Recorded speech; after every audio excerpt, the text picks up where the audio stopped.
beautiful. Welcome to Cultivating Inner Beauty, where we're all about loving our healthy selves from hair, skin, and nutrition. And that, my friend, starts from within. So if you're just joining me, you probably don't know this, but I had over 42 fibroids removed with myomectomy surgery.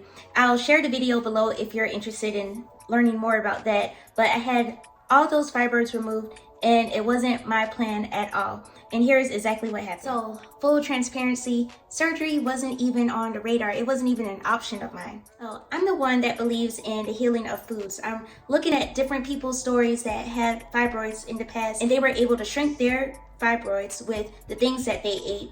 And so I have that support there. And then I'm also focusing on my faith, and I'm looking at stories like the woman with the issue of blood, how her relationship with God, how her faith was able to resolve that issue. And so I'm like, I have both of those things, and so I know I could get healed that way too. However, the problem that was really happening was that I had a high expectation, and there's nothing wrong with having an expectation, but the problem with me was that I was expecting it to go a certain way, like it had to happen this way or it wasn't going to happen. And so I was believing that God was going to heal me this way if I eat properly, and if I continue to have faith and fast and just trust Him, then things were going to shift that way. But let me tell you something. God will talk to you only if you choose to listen. So it was around 2019 I found out I had fibroids, or at least this was around the time I had the miscarriage. A little bit after that, I had a dream that I was getting these fibroids removed with surgery. I did not want to hear that dream. I probably didn't even write it down in my dream journal because I thought I was just making stuff up. It was just random. Maybe I ate something late. You know, like when somebody is trying to tell you something you don't really want to hear, so you're just making up excuses. That's what it was for me. I did not want to. Time went on, and push come to shove, I finally said, okay, I guess I'm gonna go ahead and do this surgery.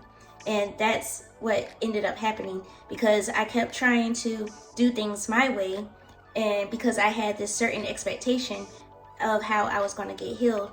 And so I was so laser focused in that happening until I eventually just said, okay, I guess I will do the surgery way. So now I'm like a week before surgery. I'm finally settling with going the surgery route, and then the Lord speaks to me again, and He tells me that healing had to happen this way because in order for Him to really use me in the next season, He really wanted me to be healed. And originally, I thought the sessions were only to discuss my grief about my mom, since my mom passed like over a year ago.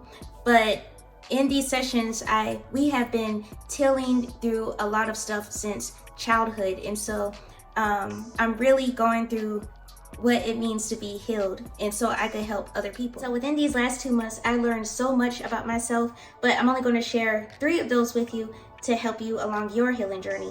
And the first one is expectations will cause you to miss out on your blessings.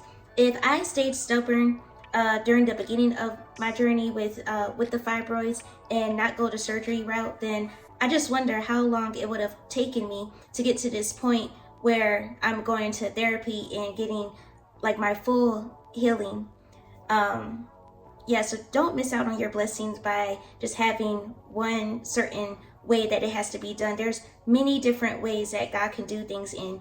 He also could use people. He don't have to do it in one particular way. So just be open-minded when it comes with your relationship with God. My second takeaway is that healing is a journey.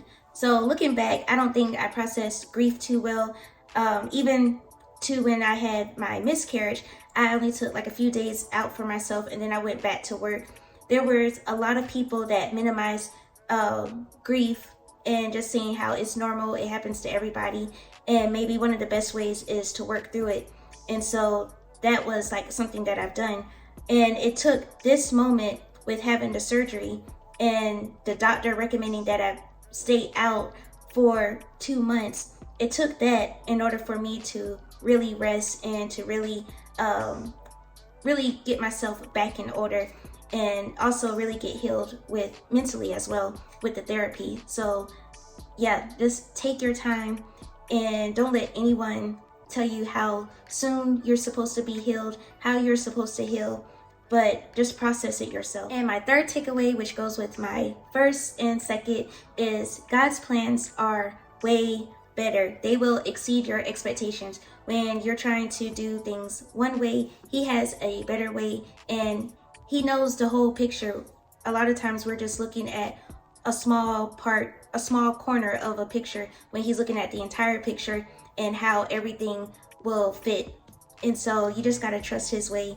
And I'm still telling myself that with some other things as well. And so just know that as your reminder, His way is better. That, guys, is my journey to an unexpected healing breakthrough. I hope you guys enjoyed it and you were able to get some takeaways as well.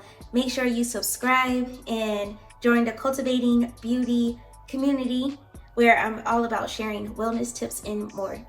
All right, guys, talk to you later. Bye, beautiful.